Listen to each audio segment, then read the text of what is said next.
30 años después, ¿no? Un poco también el reconocimiento de que había otras víctimas, más allá de quienes sufrieron el secuestro, la tortura y la desaparición, sus familiares, sus hijos e hijas, las violencias especiales contra algunos grupos, las mujeres, las distintas personas por sus credos religiosos, y quiero cerrar, la verdad es que no me acordaba, volví a leer la tesis y ese capítulo yo empezaba con el relato de cuando se llevan detenidos a, si no me equivoco, es a Carlos y a Camilo Campos, que van en un auto y Camilo le dice, ¿y para qué vamos tan rápido si nosotros no tenemos ningún apuro? Y le responde, bueno, cuando volvemos en descapotable. Bueno, no volvieron en descapotable, fue muy difícil la reconstrucción. Y hay otra imagen que para mí es muy potente de esos testimonios, y es Zulema contando cuando se cruza en la puerta a Richie, que era el jefe de mantenimiento, y a quien Gladys había reconocido dentro del centro clandestino, si no me equivoco, por los pantalones con las rayitas y los zapatos muy pulidos, muy ilustrados. Y esta imagen lo que retrata fue la dificultad de esos años 80, ¿no? Donde las cosas no estaban separadas. Quienes habían estado integrados al bando de los perpetradores seguían estando entrando por la misma puerta que las víctimas. Así que bueno, eso, les agradezco mucho. Y los quiero mucho. Muchas gracias, Luciana. Bueno, la vemos ahora a Cristina Pfluger, que aparecía su nombre, pero no su imagen, y ahora está. ¿Qué tal? Bienvenida. Cristina ha sido también un baluarte de la Comisión de Derechos Humanos del hospital, y le dedicó muchos años a la tarea de los derechos humanos en el hospital. Bueno, tenemos ahora el testimonio de Pablo Yontop. Pablo, seguramente todos lo conocen, es abogado, es periodista, escribió el libro El juicio que no se vio, sobre este juicio a las juntas. Es el abogado de las causas de derechos humanos del hospital desde el 2017 o un poco antes, y bueno, nos sigue acompañando permanentemente. Pablo.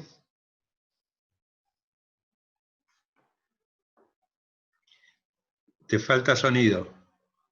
Te falta sonido. Ahí estamos. A ver. Activar mi sonido. Activar mi sonido. ¿Ahí está? Sí. Bueno, buenas tardes a todas, a todos, y agradecerles a quienes desde el hospital, desde la comisión o desde distintos lugares del país, porque ahora estamos y están desparramados, organizaron esta evocación y esta charla que creo que tiene que terminar por ahí empujándonos a hacer más tareas, ¿no? Porque hay mucho para hacer todavía. La verdad que se hizo mucho, vamos a hablar de lo que se hizo, pero queda tanto por hacer que hay que apurarse. Así que bueno, le dedico por ahí el minuto final a lo pendiente, ¿no? Porque estamos en esa etapa todavía. La verdad que hace 35 años ni por las tapas se me hubiera pasado estar hablando bien del juicio a las juntas. Y digo esto porque fuimos muy críticos del juicio a las juntas en el momento que ocurría el juicio a las juntas. Cuando hablo en plural, yo en ese momento, trabajaba como periodista, sigo trabajando como periodista, pero en aquel momento trabajaba, disculpen la palabra, en el diario Clarín, y en aquel momento había una mirada periodística y había una mirada también como militantes de derechos humanos y como abogado de derechos humanos. Yo estaba, en aquel momento, formaba parte del equipo de los jóvenes que se habían incorporado en los años previos, los últimos años de la dictadura, 82, al CELS, como abogados colaboradores, y en el CELS en general, la mayoría tenía una posición muy crítica con el juicio a la Junta, por varias cosas. Las enumero las que me van saliendo, ¿no? Pero era larga la lista. Una era, no entraba la cuarta junta militar, Alfonsín había puesto solo las 3 primeras juntas. Había una sensación de que en el juicio se iba a condenar a los máximos responsables, pero que se olfateaba, y las madres también olfateaban, que no iban a ser 9 condenas iguales, que iba a haber grados de condenas, y efectivamente así pasó. Recibieron las penas más severas la primera junta, y después las otras juntas fueron disminuyendo y hubo absueltos. Parecía que iba a dar pie al tema de la obediencia debida, que era lo que más se temía en aquel momento, no tanto el punto final, sino que a que se dijera, bueno, estos son los responsables, van a responder las cúpulas, los jefes de los cuerpos de ejército, y después los demás no. Así que esa era la sensación que se vivía. Obviamente que el juicio fue golpeando día a día y fue demostrando su importancia día a día, y también va demostrando su importancia año tras año, y creo que a 35 años del juicio, hoy uno tiene claridad respecto de que fue el primer escalón que había que subir, y que si no se subía ese primer escalón, no había historia de juzgamiento y no había realidad de juzgamiento. Y eso es lo que queda como lección grande para la historia, ¿no? Es ese primer paso. Y por eso, digamos, cuando uno como periodista, a mí me tocó cubrir, como tuve la fortuna de cubrir el juicio todos los días como periodista del diario, junto con otro compañero que era mi jefe, Claudio Andrada, que ya falleció, y uno iba viendo el impacto, la certeza, la documentación, pero por sobre todas las cosas, lo que uno percibía era la dignidad, el coraje, todos los adjetivos puestos para los testigos y las testigos. Eso era lo que a mí me llenaba, me demostraba que algo así, que en aquel momento, uno con 25 años decía, bueno, acá está el valor de la humanidad. Lo que está declarando esta gente, que no era declarar con los imputados lejanos, los imputados estaban en los cuarteles en ese momento.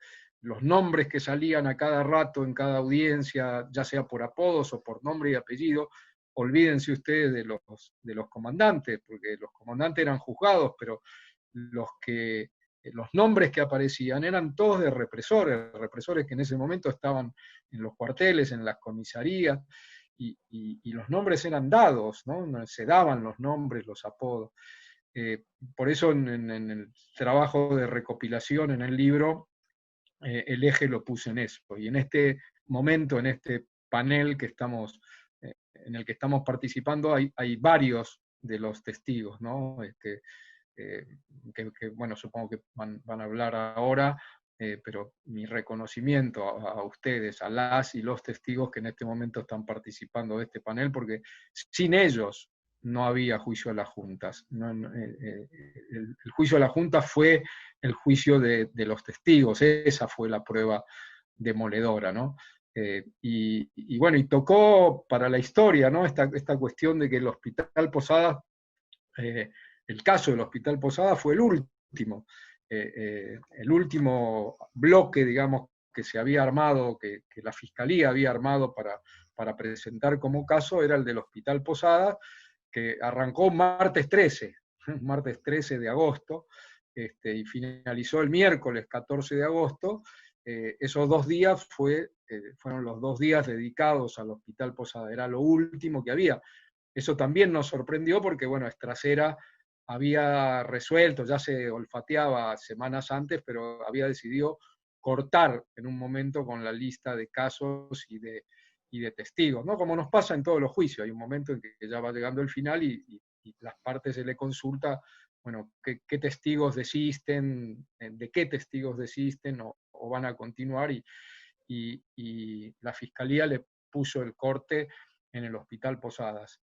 Bueno, y además que declararon Gladys, Carlos, bueno, la mamá, bueno, la lista después la dan ustedes, pero la última fue Zulema, y la verdad que para mí también fue un impacto muy fuerte, porque